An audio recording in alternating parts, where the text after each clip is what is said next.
autre pays où les habitants commencent à s'inquiéter, nichés entre l'Ukraine et au sud la Roumanie, c'est la Moldavie. Oui, des combats comme en Ukraine, la Moldavie en a vécu lors d'un conflit avec des séparatistes pro-russes de l'Est.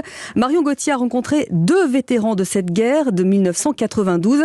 S'ils redoutent un conflit élargi, ces hommes se disent prêts également à reprendre les armes.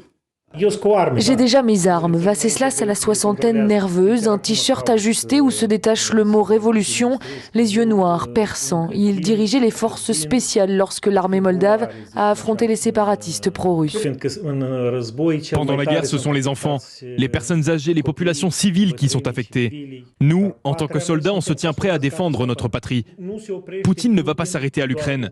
Nous nous préparons à lui opposer de la résistance. Le volubile vétéran énumère les chars, l'artillerie endormie depuis près de 30 ans de l'autre côté du Dniestre et ces Moldaves qu'il forme à un combat inégal.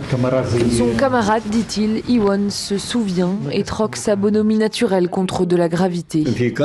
Chaque matin, un tracteur venait plein de cadavres. Il les transportait dans la fosse commune. C'est ça le visage de la guerre.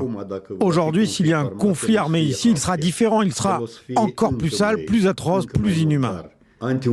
L'Ukraine comme bouclier, admettent-ils, avant la solitude. Les 2 grands-pères doutent qu'une puissance occidentale s'engage militairement contre Vladimir Poutine pour défendre leurs terres et celles de leurs petits-enfants.